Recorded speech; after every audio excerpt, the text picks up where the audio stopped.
sou de Tapera. Tapera é uma cidade muito linda, tem umas 4 casas e meia mais ou menos. Fica no centro do Rio Grande do Sul, Tapera. Quando você passar lá, dá uma freada para ver, tal, né? Nasci lá no Hospital das Irmãs Católicas, porque também até hoje eu não descobri, mas fez bem, eu acho, para mim.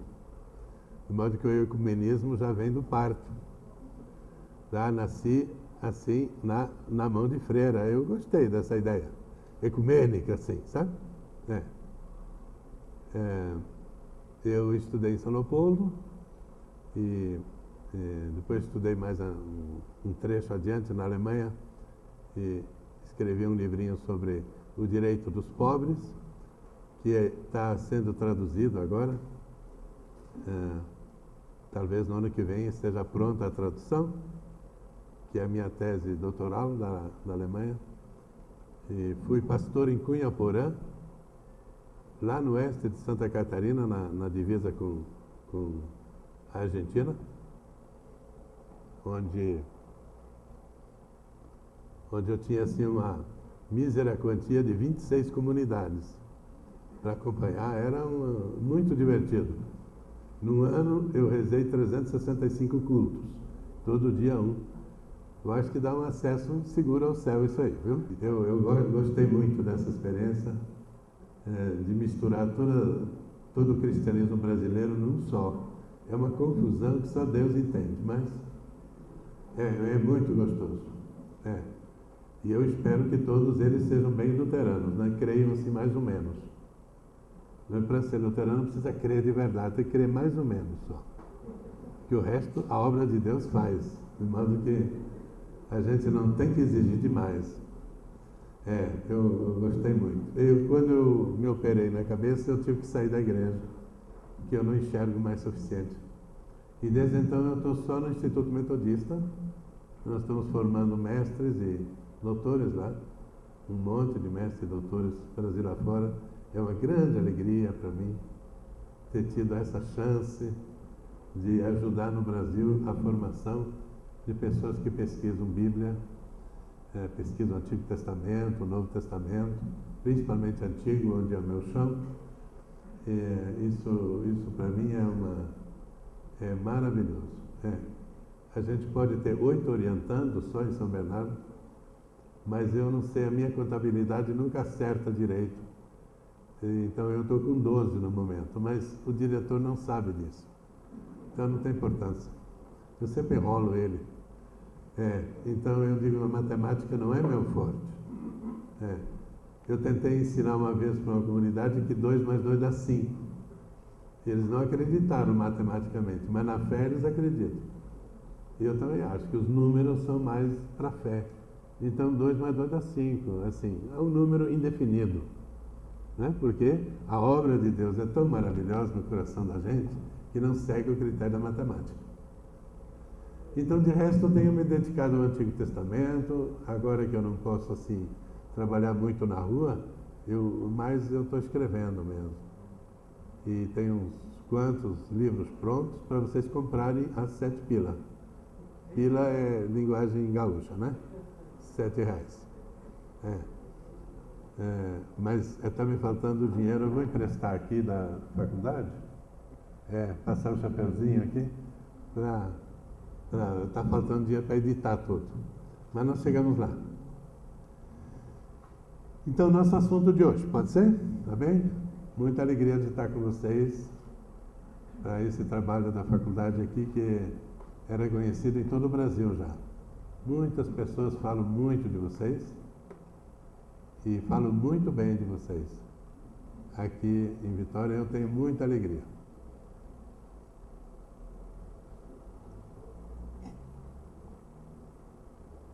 Ainda mais que um dia a minha igreja luterana me delegou para fazer uma avaliação desse prédio aqui, onde vocês estudam, né? São as salas de aula, né? Eu fui avaliador do prédio. Eu não sei para quê, mas enfim. E eles queriam também abrir uma faculdade de teologia aqui, eu recomendei muito abrir. Mesmo que tinha um macegal aqui antes dessa igreja, era um macegal terrível. E eu recomendei, vamos abrir a faculdade de teologia aqui. E eu até me dispus a vir aqui ajudar a fundar essa faculdade de teologia. Mas eles esqueceram e tomaram outros caminhos. Mas eu estou muito feliz que ela se realizou. Vocês estavam no meu plano, só que eu não sabia que vocês estavam no meu plano. Eu não sabia que era essa faculdade. Mas eu fico muito feliz que é um prédio excelente para isso e que Deus guie vocês no estudo. Teologia não dá lucro, mas é muito divertido. É muito divertido. Não tem coisa mais linda do que você sentar e estudar sobre as coisas das pessoas e as coisas de Deus. É muito bonito. Por isso, teologia, que é também sempre antropologia, sempre é estudar a pessoa, é uma das coisas mais lindas e poéticas que eu posso imaginar. Eu agora que posso fazer isso, eu sento dias inteiros na escrivaninha e dou risada pelas coisas que eu escrevo. Pura mentira, mas não vem ao caso. Eu sempre digo para meus alunos, vamos mentir adiante. A mentirada nesse texto aqui foi boa, vamos mentir adiante. Eles se assustam porque a maioria deles é crente. Mas ajuda a desmistificar, como se Deus estivesse falando assim direto, né? Eu digo, não, vai mentindo aí, vai. Essa tua mentira aí é boa, toca adiante, vamos ver onde é que resulta isso. Eu gosto disso, eu acho que Deus nos colocou a criatividade, a invenção, para não falar em mentira, né? A invenção na nossa mão. Religião é para inventar, a cada dia de novo. E quanto mais inventivo nós formos, melhor. O professor com quem eu fiz doutorado, ele dizia, você precisa inventar a exegese, invente. Eu peguei essa palavra, foi dele, ele que tem culpa, ele já está morto, não pode mais responder agora. Mas o Hans Walter Wolff, ele era um homem extremamente sério, um bartiano seríssimo. Mas ele tinha uma alegria em mentir na exegese, em dizer coisas que nunca ninguém tinha dito sobre um texto, e ele vasculhava e tal. Olha o que eu descobri sobre isso. Pois é, coisa mais linda do mundo, né? Teologia é boa. Eu quero consolar os outros professores aqui, né? Que não são de Bíblia. Fica o meu consolo para eles, mas a parte melhor é a Bíblia. Você tem que estudar grego e hebraico, mas também não precisa estudar demais, né? O grego e hebraico não é o lugar da invenção, é o português mesmo.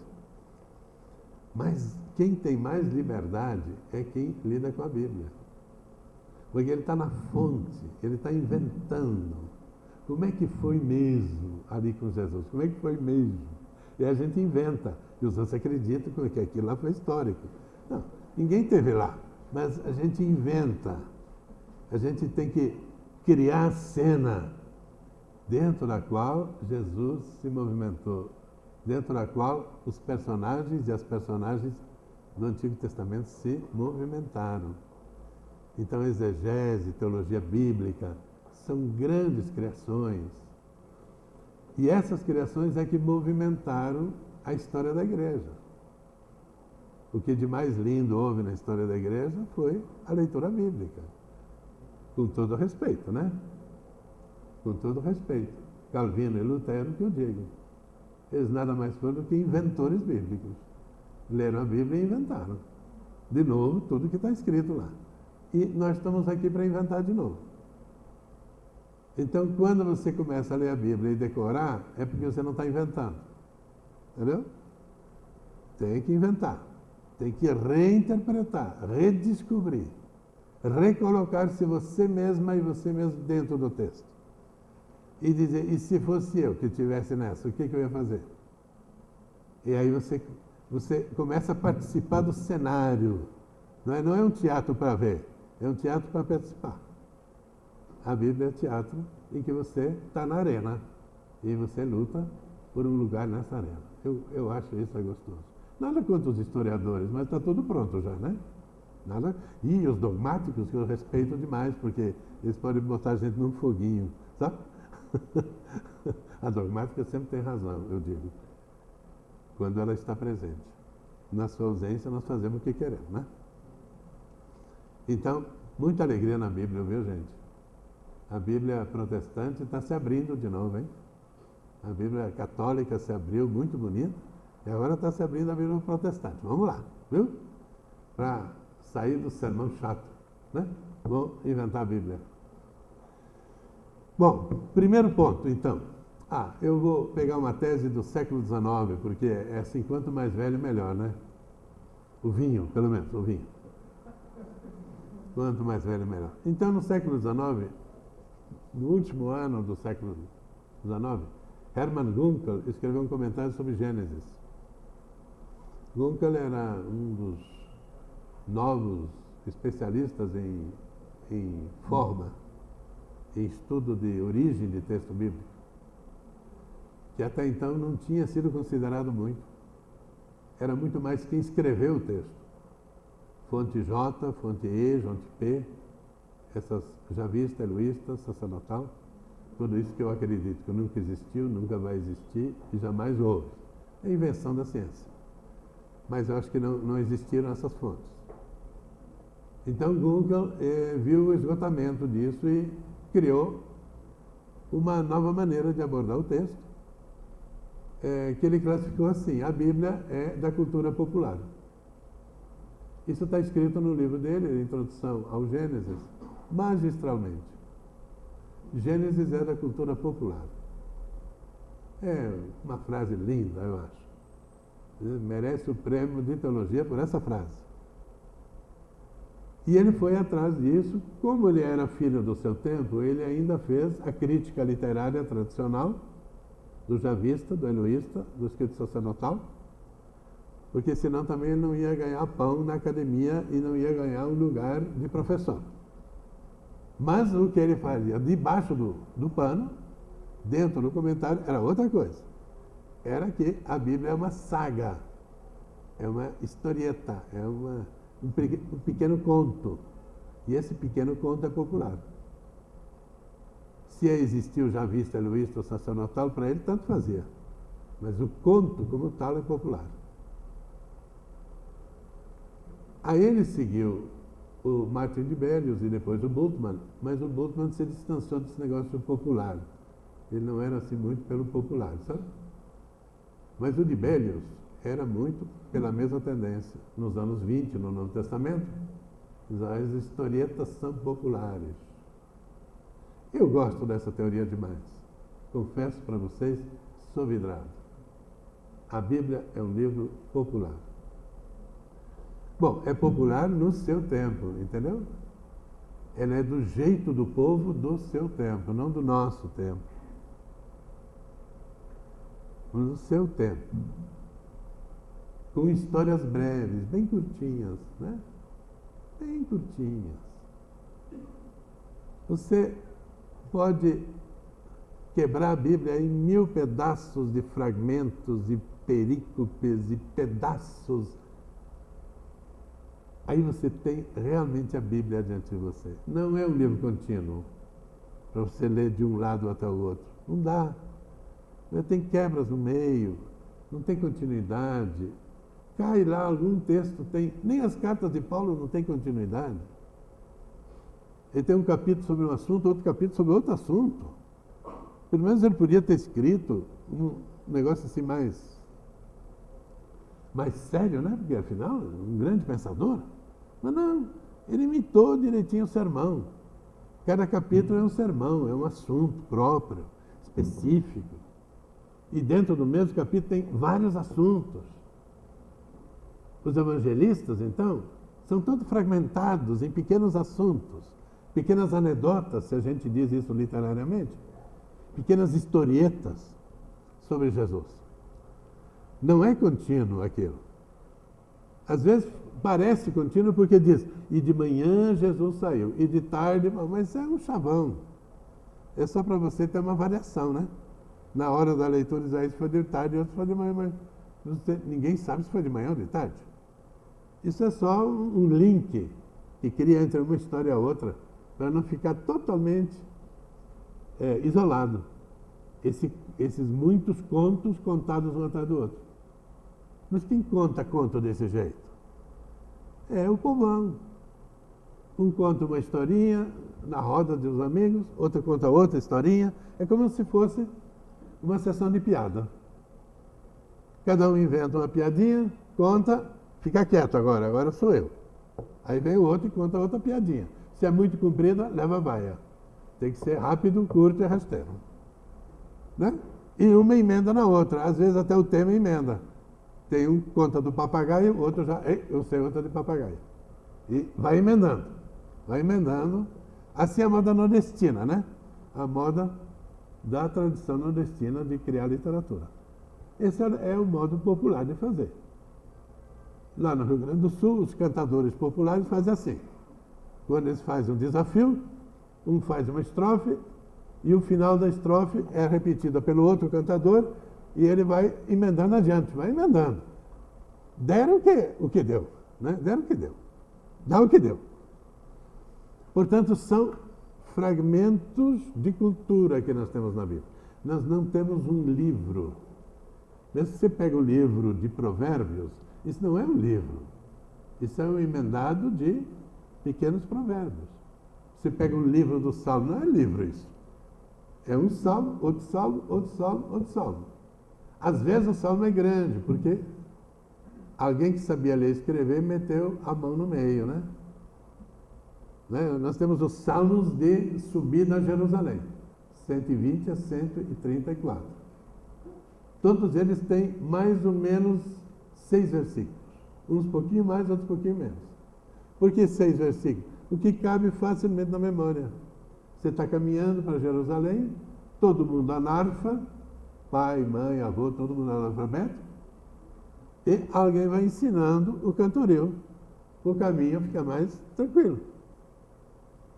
Tem um só, que é o 132, que tem algo como 20 e poucos versos. É o especialista, o levita, que canta esse. Ele não é popular, é levítico, alguém que está ensaiado nesse troço. Não é o povão. É uma pessoa já mais letrada, talvez soubesse ler e escrever, para fazer essa composição maior. Mesmo assim, ela é um pouquinho maior, mas é pouquinho maior.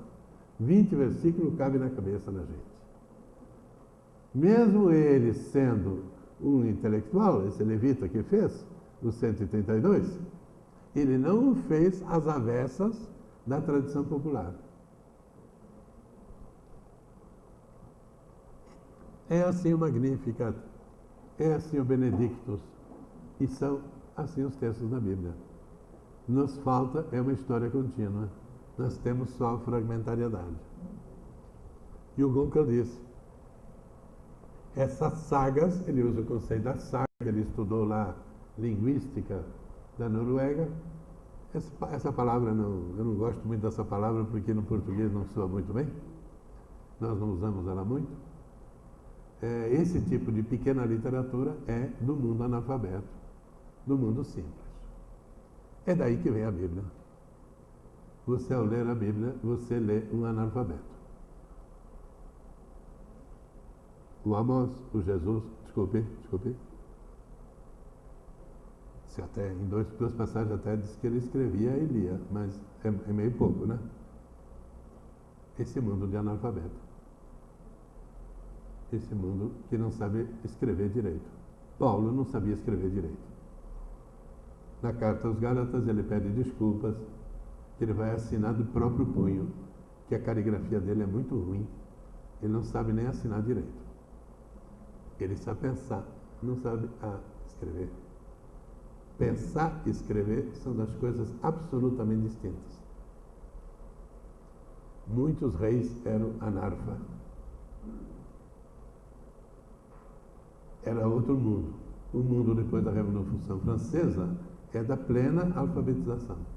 O mundo anterior à Revolução Francesa era de alguns poucos que escreviam em nome da sociedade. Acho que isso é muito importante para a leitura da Bíblia. Eu, pelo menos, metodologicamente, esse é o nosso tema dessa noite, me convenci desse. É preciso ler a Bíblia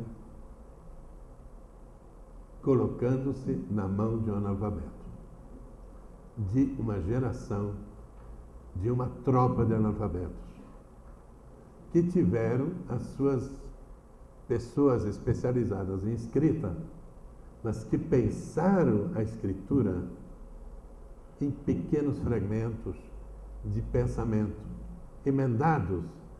Podem ser emendados, não há problema, mas eles nasceram pequenos. Nasceram de 3, 4, 5, 10 versículos, o que cabia na cabeça. Ele é do tamanho da memória e não do tamanho do papel.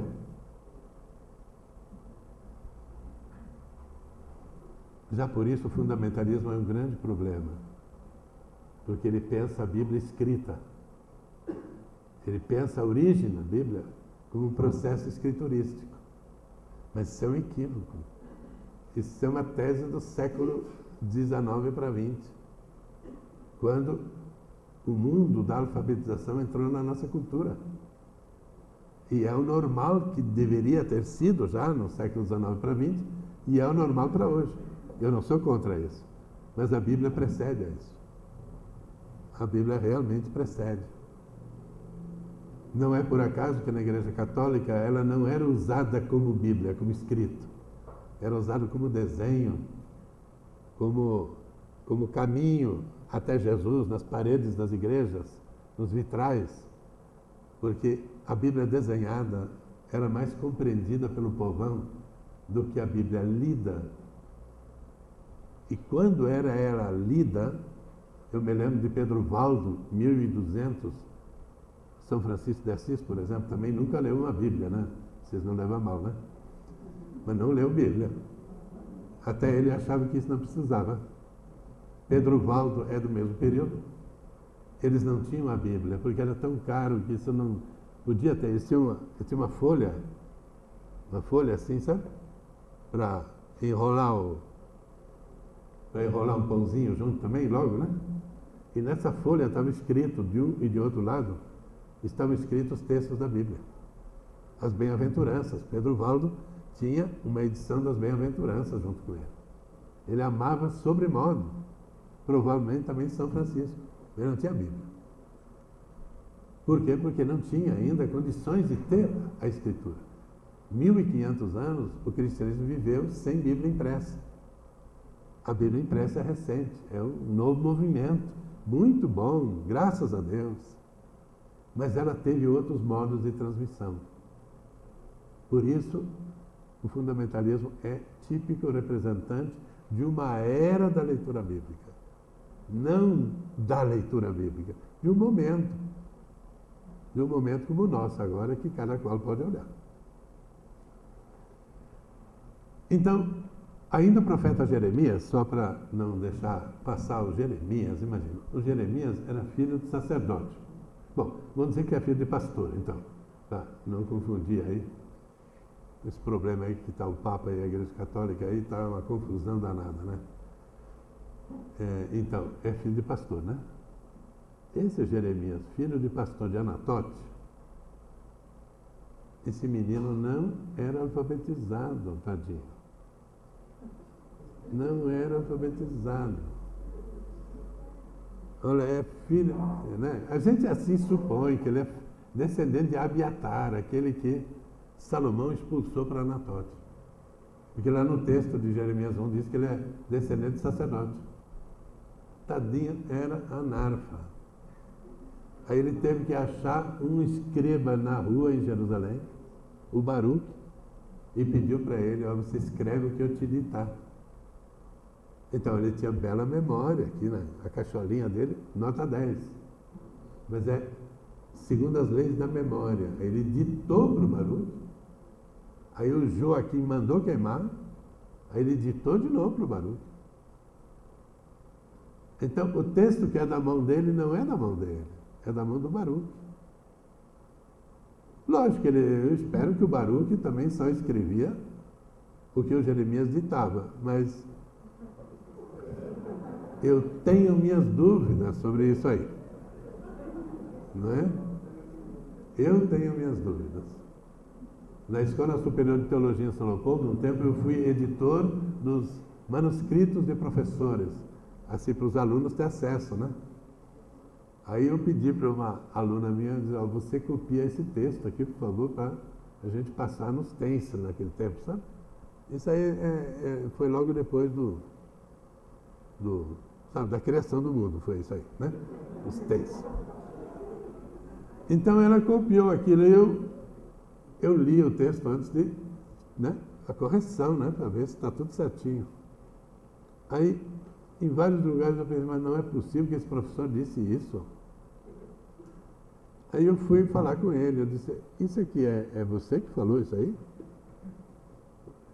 Dá uma olhadinha no teu texto aqui, como é que ele saiu, se você gostou. Aí ele disse, não, mas nunca iria falar uma coisa dessa. Aí eu fui e tal, a aluna, ela inventou dentro do texto um monte de texto dela. Eu achei muito criativo, mas não deu para editar. Não deu para editar. Eu disse, não, você me perdoa, não vai dar. Vai ter que copiar de novo e vai ter que ser segundo que ele aprovou, porque senão eu estou frito depois. Aí ela disse, mas ele é muito burro, eu só ajudei. Será que o Timóteo não ajudou assim um pouco o Paulo, às vezes, enquanto, né? Será que não? Eu temo que sim, porque você já leu a carta aos Coríntios, né? Leu. Já leu a carta aos Romanos. Leu. Certinho? Se você me entregasse a carta aos Coríntios e dissesse, fui eu que escrevi, isso é de brincadeira, né? E entregasse depois a Romanos e disse, olha meu outro escrito, eu ia perguntar, de quem você colou um dos dois? Porque um dos dois não é teu. Porque a linguagem é diferente. Totalmente diferente. Quer dizer, ou Paulo tinha mutações genéticas estranhas, o apóstolo, ou ele tinha auxiliares que metiam o braço dentro do texto. Aí eu acredito que de Paulo é tanto Romanos quanto 1 Coríntios. Mas tem ali uns infiltramentos dentro, sabe? Que não são típicas da linguagem paulina. Se você compara, tem uma concordância bíblica que compara os textos paulinos de uma carta a outra para provar que Timóteo não é de Paulo, por exemplo. Aí eu tenho dúvidas, porque não só Timóteo não combina com 1 Coríntios, mas também 1 Coríntios não combina com Romanos, com todo o respeito, né? E também não combina com Gálatas um pouquinho, né? Mas Filipenses, nada. Então tem gente metendo o braço no texto, mas o próprio Paulo diz isso. Ele nunca disse a carta é minha, ele sempre disse, eu e Sóstenes, eu e Timóteo. É que o Timóteo também escreveu dentro. Então, quando nós lemos Paulo, atenção, não está lendo Paulo, não. Porque o mundo antigo não tem esse culto à personalidade, esse cuidado individual, entendeu? Se você escreve, você sempre vai escrever do mesmo jeito. Não adianta colar de outros, viu? Se você é aluno, cola não, porque a gente, oh meu Deus, é uma ruína, a gente descobre isso na hora. Se você pedir para um outro escrever o texto, peça para escrever todo ele. Sempre. Porque senão eles vão te pegar na esquina. O professor detecta um parágrafo escrito por outro autor. Ser professor é uma chatice na cabeça, horrível. Você treina a leitura e você sabe quem escreveu aquilo lá. Você lê e diz, isso aí foi o Bultmann que escreveu. Isso aí foi o tal que escreveu. Eu estou sabendo. E esse aqui não é o mesmo autor daquela página. Por quê? Porque é muito específico a linguagem. No mundo antigo não era tão específico, mas também já era. Também já era. Basta comparar Aristóteles com Platão. Você já vê que há uma identidade personal na linguagem. Nesse sentido, portanto, a Bíblia é muito mais coletiva do que qualquer livro do mundo antigo. E para ela não serve os critérios de crítica literária que nós usamos, de crítica literária de fontes, que nós tendemos a usar em outras em outros livros. Bom, está claro esse primeiro ponto? Eu penso que para introduzir a escritura é preciso saber que é um livro popular. E não precisa ter medo, vá ao livro que é popular. Não dá para querer ler a escritura como se ela fosse um livro de eruditos. Não é. Não é. Porque se fosse, agora vem o segundo ponto. O seu conteúdo não seria o conteúdo que ela tem. Mas, gente, qual é o conteúdo da escritura? Você já viu na nossa literatura os personagens que a Bíblia te apresenta como personagens principais e que você não acha em nenhum livro de história? Mas que pouca vergonha! Que pouca vergonha! Felizmente o Lucas se esforça para pelo menos citar quem pagou a conta quando ele gastou papel lá para escrever o Evangelho de Lucas e o Atos. Então ele pelo menos cita o magnata que pagou para ele. Lá no capítulo 1, verso 1 a 4. Mas os demais não citam quem pagou, quem é nada. Não sabemos. Quem é que foi que pagou o papel? Caríssimo, para fazer o livro de Mateus, de Marcos, de Lucas e de João. Sei quem foi. Será que era um cristão já? Porque ele fala de Jesus, mas você me perdoa, onde é que aparece Jesus? Não leva a mal, né? O pagão já diz, esse Jesus nem existiu, não está testemunhado na história. E o cara tem razão. O desgraçado tem razão. Aí ele diz, Moisés, invenção. Leia Freud sobre Moisés. E o Freud era judeu. Esse cara nunca existiu, Moisés. Eu já sou muito mais crente do que o Freud. Existiu, sim. Lógico, existiu. Mas ele não era o filho do faraó, assim. Ah, mas isso é uma invenção linda, você contar. Não, o meu líder era filho do faraó. Era nada, era um chinfrim lá da escravidão. Só porque ele tinha nome de Moisés, que é um nome egípcio, mas todos os que entravam no Egito tinham nome estrangeiro. Então não eram magnatas, eram homens simples. Gente, quem é? Jesus não está testemunhado na história. Na história romana, não está. Os seus efeitos, lá no tempo de Nero, já tem algo parecido. Mas na história mesmo, quase nem de Flávio Joséfo não está.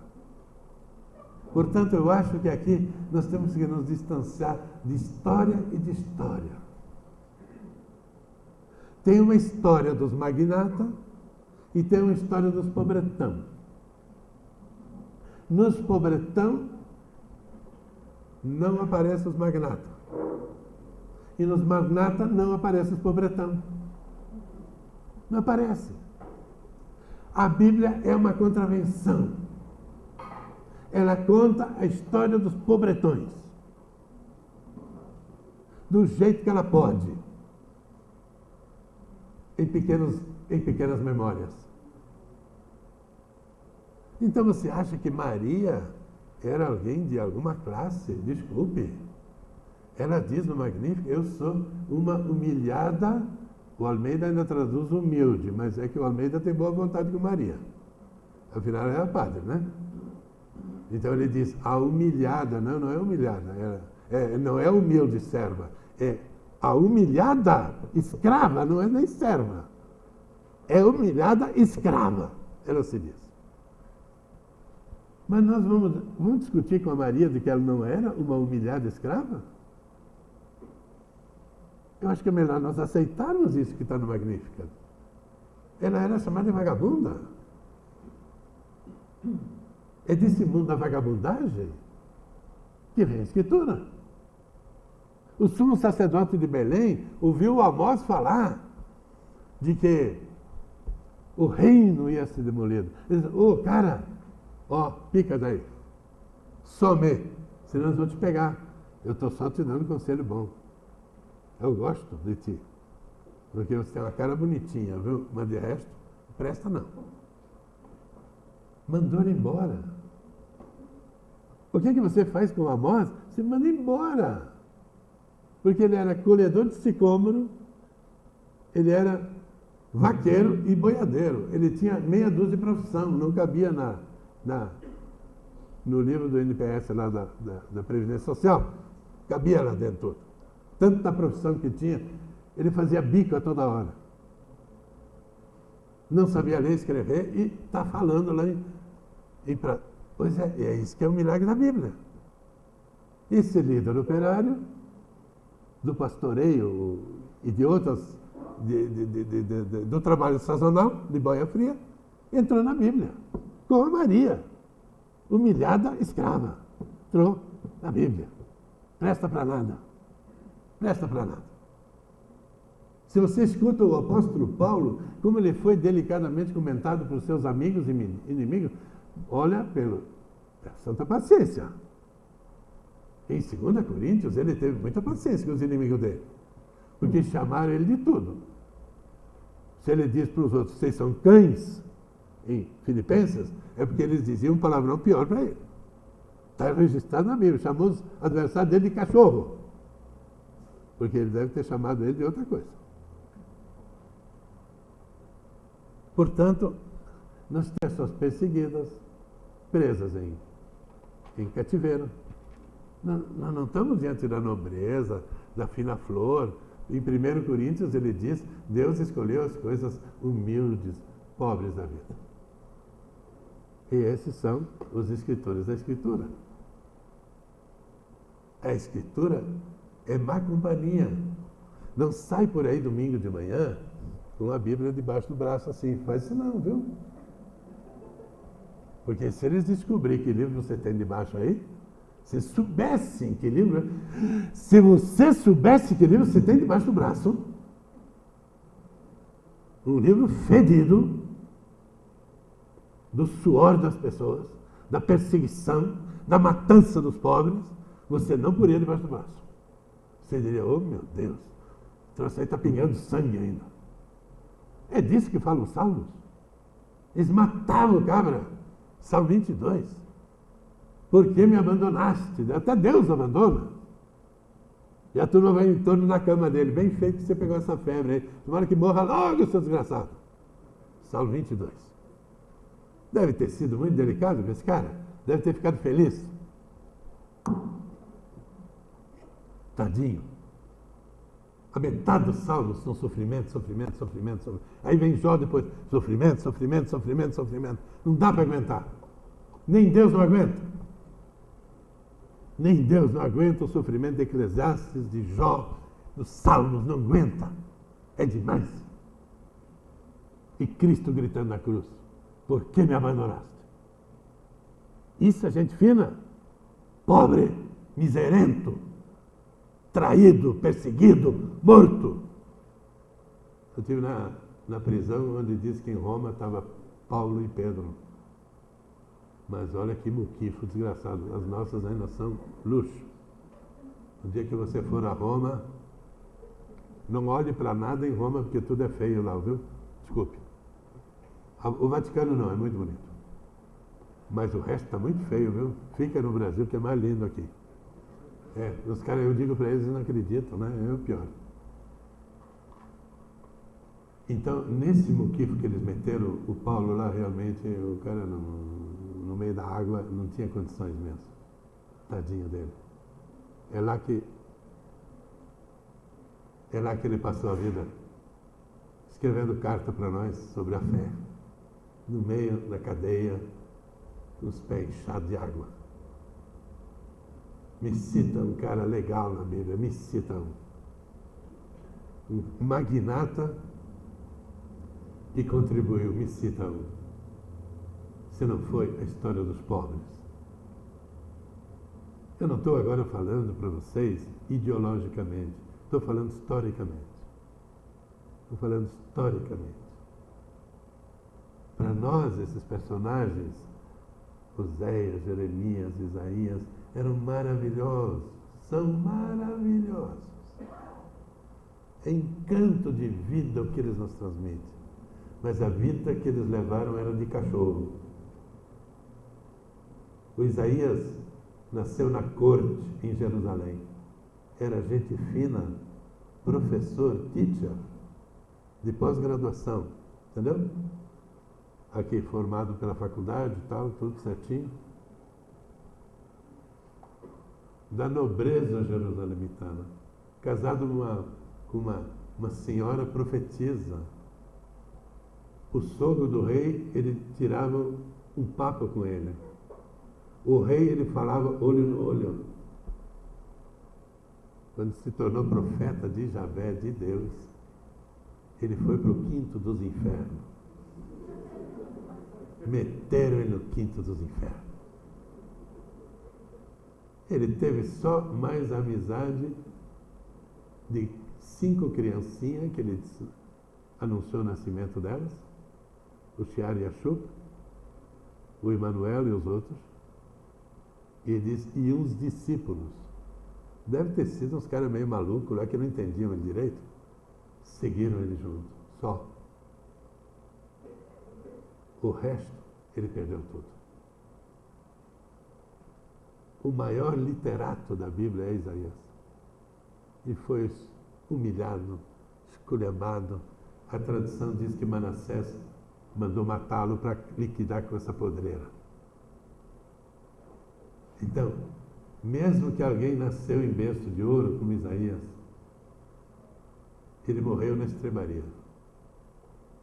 E morreu na estrebaria. Junto com aqueles da estrebaria. Esse é o meu segundo item. A leitura bíblica tem que considerar que a Bíblia é um livro diferente, é uma memória dos pobres. Eu considero isso um milagre. A Bíblia é inspirada assim, porque para pobre fazer texto, só pela inspiração e porque Deus quis. Não tem jeito. Não tem outro jeito não, viu? Então, nesse ponto eu estou de acordo. É inspiração mesmo. É Deus que quis fazer isso, essa loucura de nós trazer essa Bíblia. Agora, por favor, nós da igreja, não façamos de conta como se isso aqui fosse o último prêmio Nobel da Paz. Não é. É um livrinho sobre a miséria humana e a pobreza humana, para nos convertermos e para nós entrarmos num caminho legal conosco e com outras pessoas. Terceiro item. Depois vocês escolhemos tudo que eu disse aí, digam o contrário que não tem problema, viu? Eu prefiro dizer assim como eu acredito, viu? Tá bom? Sem muita papa na língua. Isso, depois da minha operação eu perdi essa parte aí. A minha mulher que diz, você tem que falar assim mais menos, né? Eu digo, pois é, mas a língua aqui, não sei, acho que o cara mexeu na língua, viu? Então, o terceiro item que eu queria, olhar um pouco com vocês, então, como é que proceder exegeticamente? Né? Como proceder exegeticamente? Aqui nós podíamos alongar muito, eu não quero fazer isso. Eu quero chegar direto ao ponto, porque senão nós estamos amanhã de manhã aqui ainda e o negócio vai ser grave daí, né? Alguém cai aí, né, tal. O Paulo ressuscitou o cidadão depois que ele pregou 5 horas, mas eu não garanto por nenhuma ressurreição aí se alguém começa a dormir, entendeu? Então eu prefiro encurtar para não ser levado a essa tentação. Então, o que importa na leitura do texto? Eu sei grego e hebraico, é legal. Quem tem vocação bíblica na igreja, grego e hebraico é legal. Vai estudando, viu? Isso tem uma vida toda pela frente, não vai querer estudar num semestre que não dá. Mas é muito legal. Eu estudo hebraico há muito tempo, não sei direito. É muito importante você obedecer às formas de linguagem e aprender das pesquisas de linguagem que tem por aí. Muito importante, saber da história, tudo isso é muito importante. Saber exatamente o que significa cada termo hebraico e cada termo grego. Tem livros bons para isso. Tudo isso é importante. Tá bem? Agora, eu acho que é assim como quando exegese, é como quando você vai pegar uma azeitona. Tá bem? Você está lá com um garfo, né? E a cena é muito nobre lá na sua sala, todo mundo olhando o que você vai fazer com aquele garfo. Né? E você está só com a azeitona como sua inimiga. Aí só pode ser uma batida e tem que estar no bico do garfo. O problema é que a azeitona escapa e voa no prato do vizinho. Entendeu? Se você não acerta ela no miolo, pá! Aí você diz, essa é minha. Você pensa isso. Todo mundo está olhando e diz, desgraçado pegou, queria ver pular no decote da mulher, né? Entendeu? Toda essa safadeza da azeitona. Então, peguei. Exegese é o garfo na mão e o texto na azeitona. Pim! E tem que estar em cima. 90% você erra, mas às vezes você acerta. Às vezes você acerta. Então, o gesto exegético é muito simples, mas coloca tudo em risco. A sua roupa, a roupa do vizinho, o decote da outra, tudo está em perigo. Porque você vai, pá! É isso. Então, é um momento nobre do seu trabalho. Você precisa acertar. Tem que se treinar para acertar. Porque no começo não vai acertar, ele vai fugir. Ela vai fugir, essa azeitona, esse texto. Ele vai te fugir do controle. E você vai inventar um monte de coisa. Tem que insistir para pegar rápido. Você vai preparar um sermão. Tem que ser rápido no tiro. Não enrola. Introdução, depois da introdução, não vai direto ao ponto. Puma! O ouvinte do sermão, ele te dá 5 minutos de paciência, entendeu? Depois ele vai passear. Você faz isso também, não vem mentir que eu te conheço. Você também faz isso. Eu faço. É tão bom ver você, o cara pregando lá e você, tal, né? Passeando. É uma beleza, né?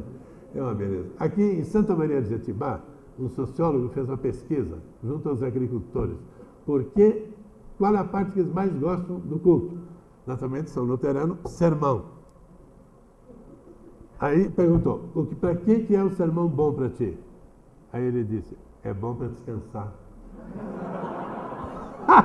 Adorei, essa resposta é honesta. É bom para descansar. O pastor lá, peleando com o diabo e tal, não sei o que e tal.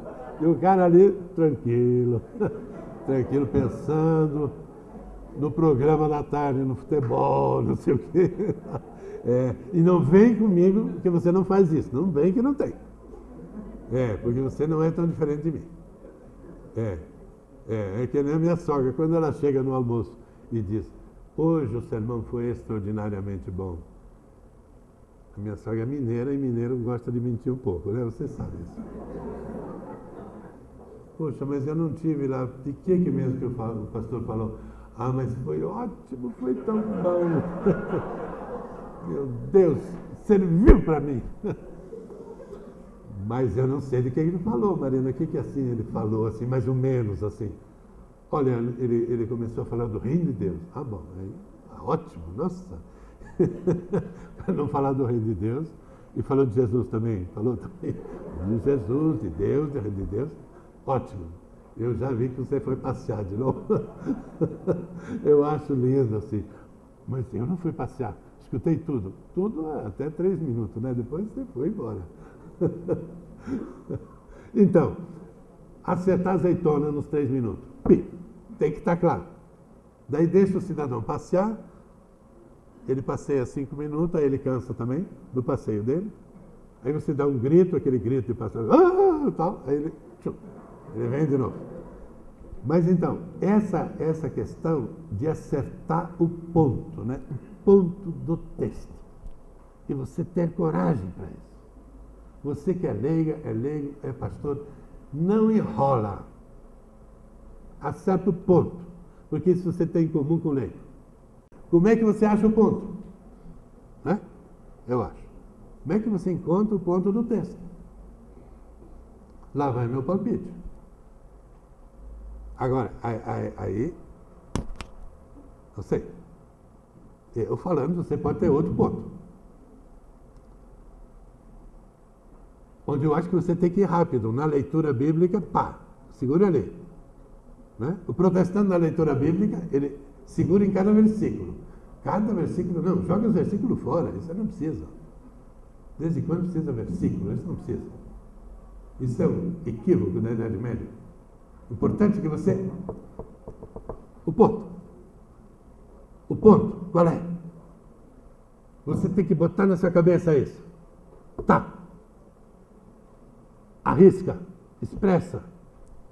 E eu digo para ti, o ponto sempre concreto. Não enrola, o ponto é concreto. É específico. A Bíblia é um livro concreto.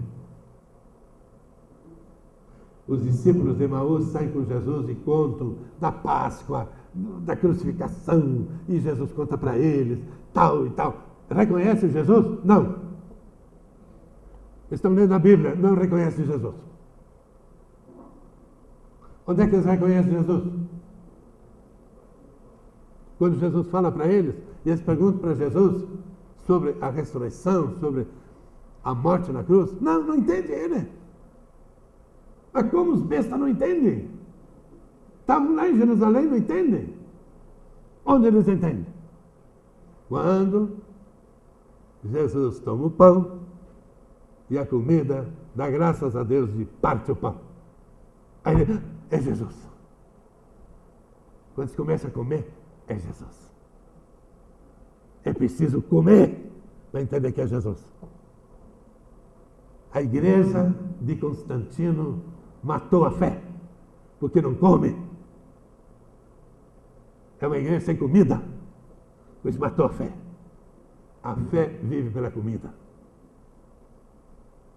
Ela é Santa Eucaristia. Pela água do batismo e pela palavra que é uma coisa. No hebraico, dabar significa coisa, não significa palavrório. Verbo, coisa. A pegar. Se você pega a palavra, você pega o pão. E pega a água não vai dar, mas pega a água. Você está com todo o Evangelho. Por isso, é no partilhar do pão que eles percebem. É Jesus. Não é na contação de história. É no partilhar do pão. A evangelização, a fé cresce. Não pela palavra, mas pelo pão. Mas o pão é a palavra. O pão é a palavra. Nós temos que voltar para isso. Constantino, o troglodita do Império Romano, que fez a igreja do Estado, tirou a Eucaristia da igreja, o pão, e deu o golpe do pão. Todo mundo é cristão, mas então todo mundo vai comer na igreja agora, é? Quarta, sexta e domingo tinha Eucaristia. Eles celebravam a Eucaristia 3 vezes por semana. Você acha que eles comiam pão uma vez só? 3 vezes por semana, pelo menos. Eram escravos, pobres nas catacumbas. Tinha pão para comer. Cada um roubava em casa um pouco. Roubar não é bem o termo, mas roubava mesmo. Então, pronto. Falei? E levava na catacumba e comia. Por causa de Jesus. Ele nos deu pão.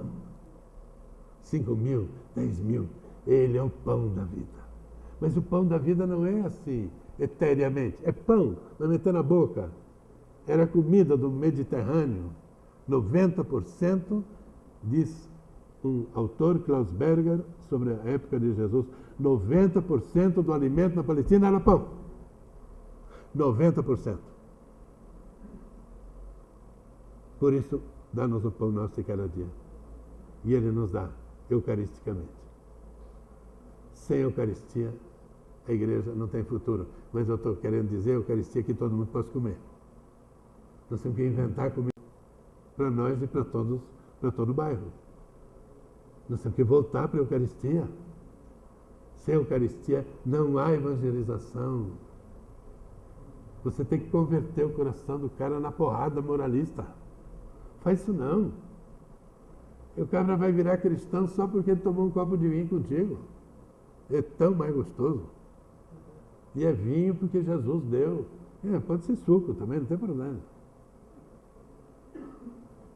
Mas é um movimento de comida, de almoço comunitário. O cristianismo é almoço comunitário, é eucarístico. Nós estamos a quilômetros de distância do cristianismo. A quilômetros. Nós seguimos o desejo do império. Pão tem que ter preço. Logo, a igreja não pode ser um lugar que eu como pão sem pagar. Todo domingo, quando vocês puderem, faz a comida comum. É tão gostoso. Cobra 3 pila, 2 pila. Gente, dá para fazer galeto com 2 pila.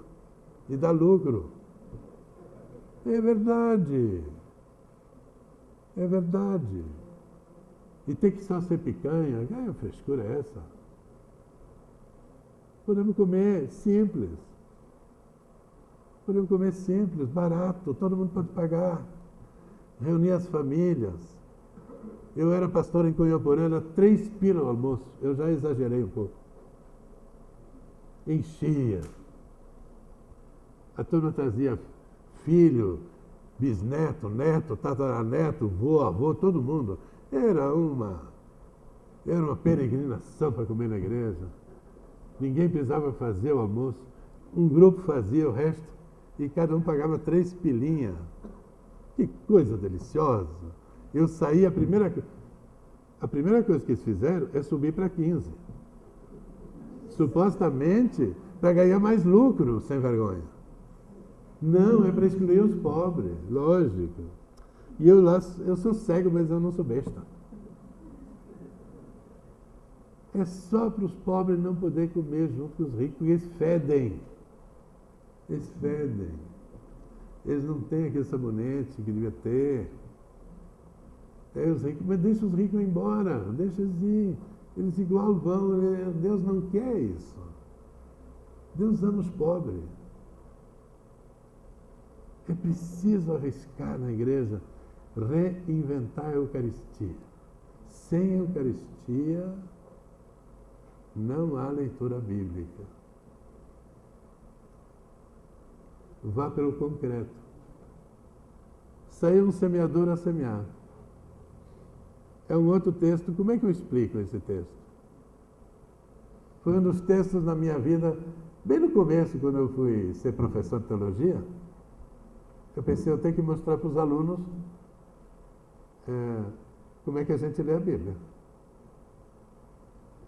E aí eu peguei a parábola do semeador, que é tão repetida. Saiu o semeador a semear, jogou, caiu no caminho, jogou, caiu na pedra, jogou, caiu debaixo do espinho, tudo morreu. E aí ele jogou e deu 100%. Assim diz o Evangelho de Lucas.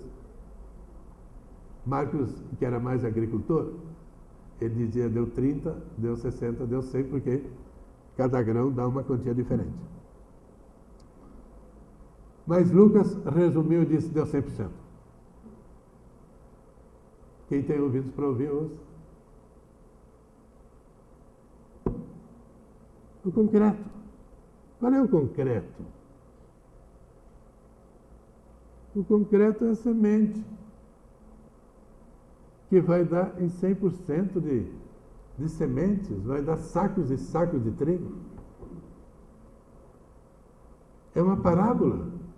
Onde é que está o trigo? Quem é que roubou o trigo? Quem é que está comendo o trigo? Na Palestina tinha fome. Jesus deu de comer para milhares. Fome. Mas Jesus disse, a colheita deu bem. Cadê o trigo? Isso quer ter que enforcar, tá certo? Quer dizer, no caso, crucificar.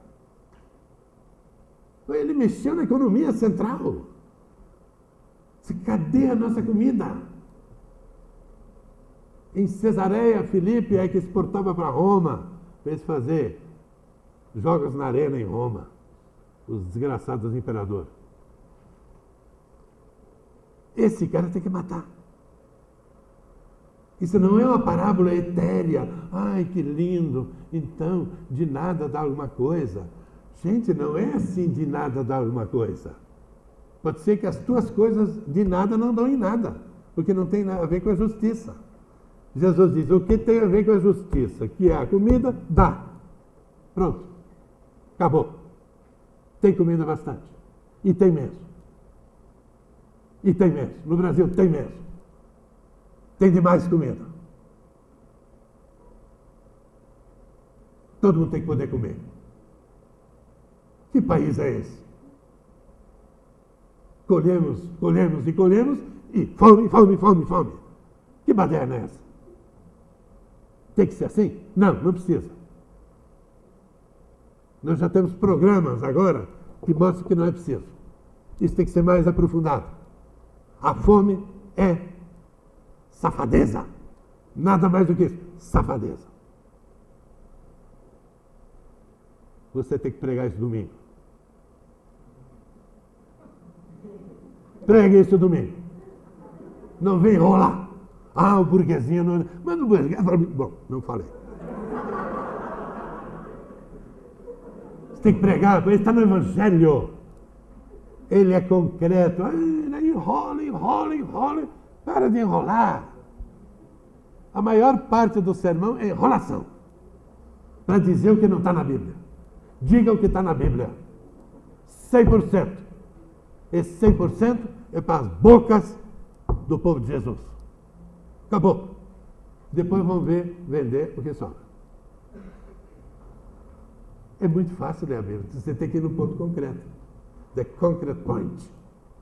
Se você foge dele, você foge de tudo. Pode pegar qualquer método, inventar qualquer besteira. Tudo besterol. Vai no concreto. Eu estava na comunidade de linha Glória, em Cunhaporã. É uma comunidade de gente muito querida, lavradores.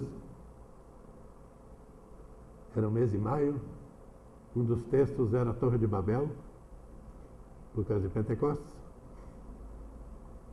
E eu tinha que preparar o meu sermão também numa hora dessas, né? Daí eu preparava no círculo bíblico, né?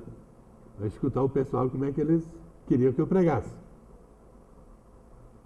Eu levei o maior susto da minha vida.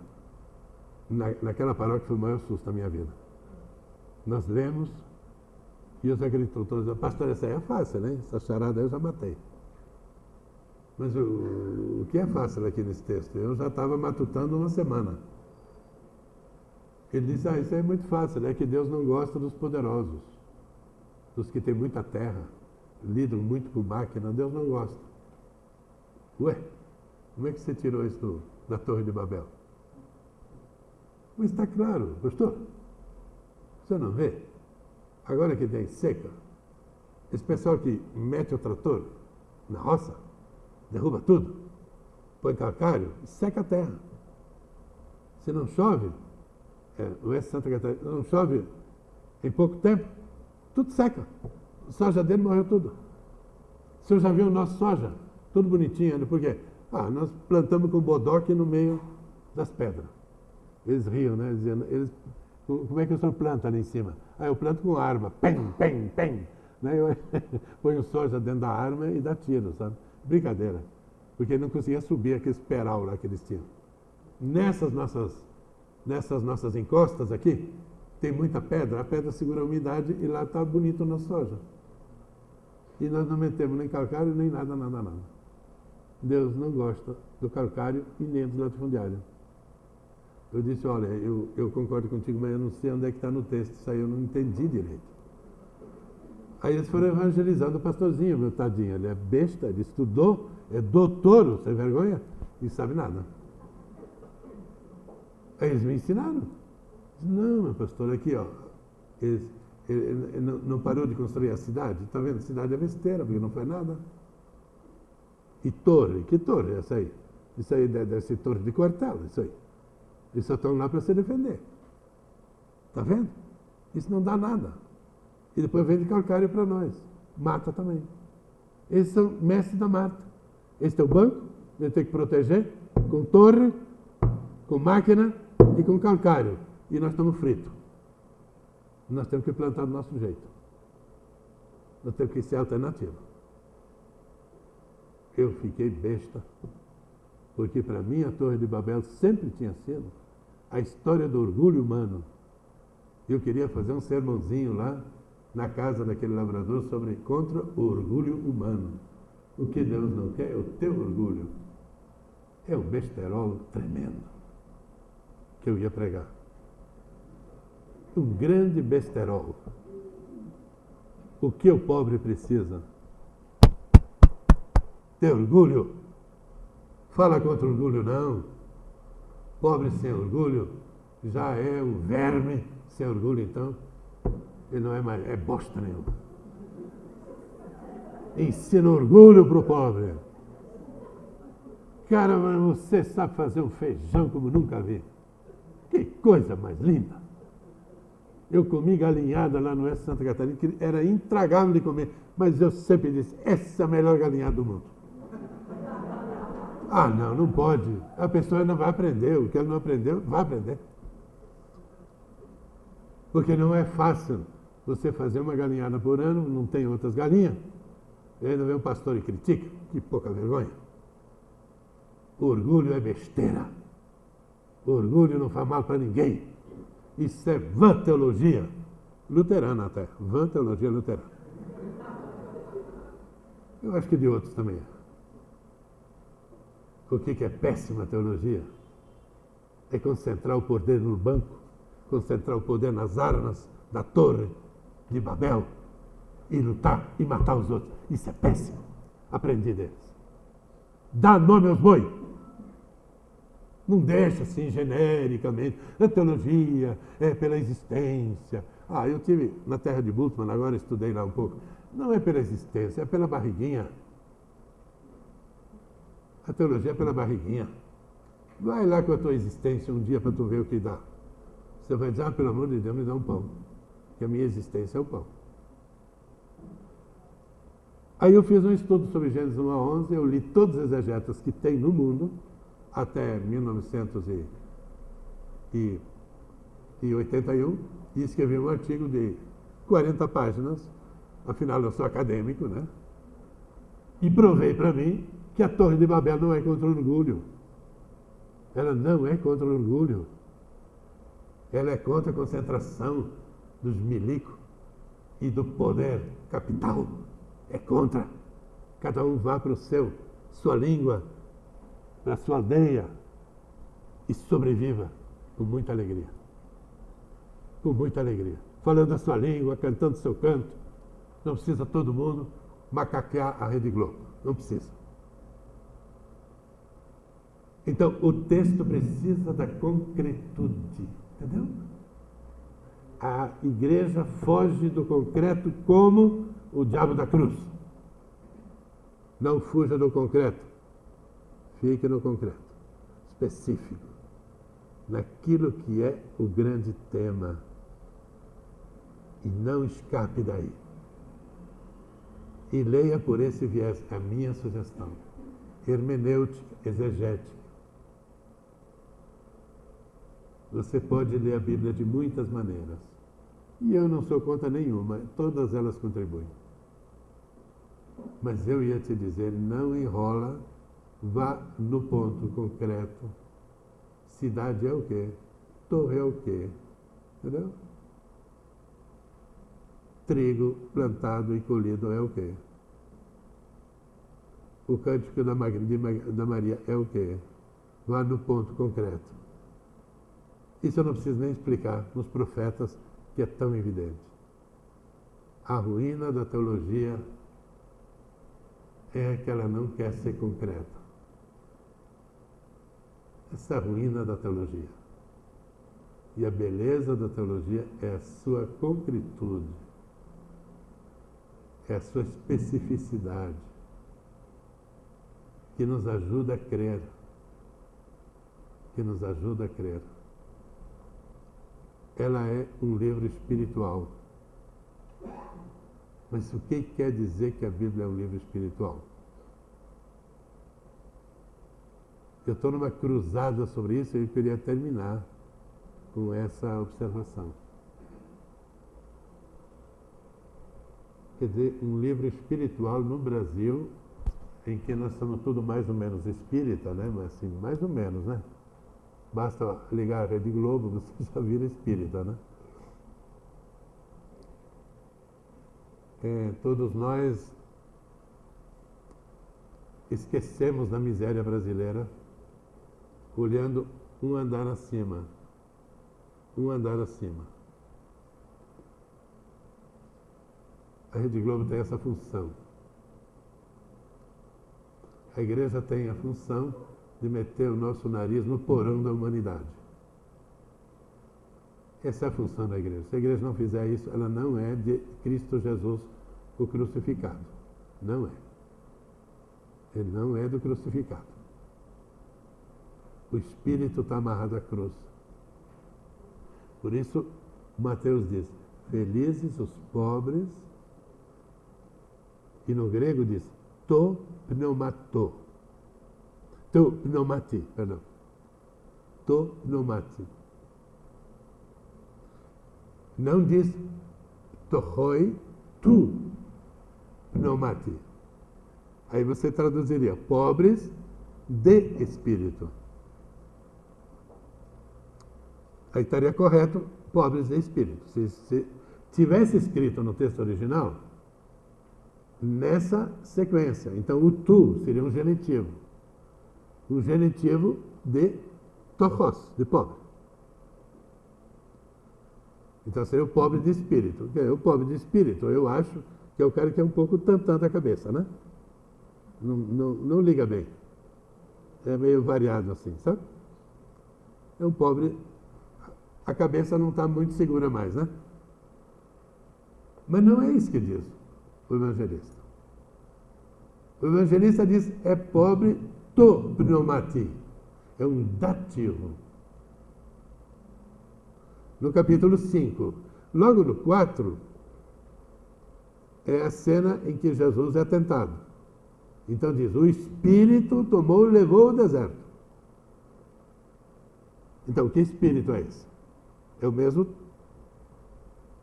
mesmo Espírito lá de Mateus 5, eu acho. Não pode ser dois Espíritos diferentes. Aquele que transportou Jesus ao deserto para ser tentado é o Espírito, mas é o Espírito Santo, tá claro? É o Espírito Santo que o acompanhou no deserto para enfrentar o demo e ganhar do demo. E aí diz, felizes os pobres no Espírito. Mas que Espírito é esse? O Espírito Santo? Onde é que está o Espírito Santo? Creio no Espírito Santo, na Santa Igreja Cristã, a comunhão dos santos, etc. Onde é que eu, preferencialmente, agarro o Espírito? Na Eucaristia, na comunhão dos santos, na Santa Igreja. Não é aí que eu agarro o Espírito. O Espírito me agarra. Ele pode te agarrar também fora disso, mas em função disso, sempre em função disso. Não há Espírito que não esteja em função da igreja, da santa comunidade. Então, o que é o feliz? O pobre, no Espírito. Cabra, o pobre está na igreja, é feliz. Mas por que ele é feliz? Ele sempre vai ter um prato de sopa. Alguém vai dar um prato de sopa para ele. Quando você batiza uma criança de pobre, tem que garantir o prato de sopa até o danadinho ficar com 18 anos. É essa a função. Ele tem que estar no Espírito. O Espírito não é um vácuo, um trem assim, nebuloso. Não, é o irmão, a irmã que apoia você, E está no mesmo espírito de fraternidade, de ajuda, na comunhão dos santos. Seja os santos mortos, os santos vivos, tanto faz para mim. Na tradição da igreja são os dois. Podemos brigar sobre isso, mas em todo caso são os vivos também. Está na tradição dos santos. É, portanto, um santo. É um santo. O mendigo é um santo. Ele não é só santo, porque ele é criado por Deus. Jair diz, Jó, tem que cuidar dessa pessoa, porque Deus a criou. Então, tendo Deus criado, ela é santa, porque Deus é o Santo Espírito. O Santo Espírito cria. Então, eu tenho que seguir esse pobre, não posso ser diferente. Mas tanto mais se ele é irmão, batizado formalmente, integrado à igreja, em algum momento, ele é meu compromisso. Ele é meu compromisso. Ele nunca deixa de ser meu compromisso. Jesus foi primeiro atrás dos judeus, dos circuncidados, porque ele tem compromisso com eles. E nós temos compromisso com os circuncidados no batismo em Jesus. Então a igreja tem que ser espiritual, profundamente do Santo Espírito, da comunhão, da alegria na comunhão. Para mim, comunhão sempre tem cheiros diferentes. Cheiro igual não é comunhão. É igreja de classe média, é outra coisa. Ela precisa integrar, você entende? No Santo Espírito. Todas as partes sofridas do corpo de Cristo. Não somos mais igreja de Constantino. Constantino foi para o Beleléu, Igreja e Estado como União foram para o Beleléu na Suíça, na Alemanha, no Brasil. Nós temos que ser igreja do povo brasileiro. Tem que ser igreja do povo brasileiro. O Santo Espírito aqui na terra brasileira já se manifestou. Você tem o Santo Espírito diante dos seus olhos. Ele clamou a nós desesperadamente. E nós não o ouvimos. Ele clamou por nós em Canudos, desesperadamente. E nós não o apoiamos. O Santo Espírito clamou a nós em Jacobina Maura, nos Mucas do Rio Grande do Sul, e nós não o apoiamos. Os pastores foram contra. Mata! Ele clamou a nós no Contestado e nós não o ouvimos. Não faz nem 100 anos. Nós temos que ouvir o Santo Espírito na nossa história. Na história da escravidão que ainda não acabou. Do índio que ainda não foi dignificado. Nós temos que escutá-lo. Nós podemos fazer de conta como se isso não fosse Brasil. É um outro Brasil. Um autor francês escreveu Os Dois Brasis. Eu sou de um, os outros que se dane. Nós somos de um só. E esse é o nosso primeiro campo de leitura bíblica. A leitura bíblica para o nosso Brasil. O Brasil dos pobres. Muito obrigado por vocês.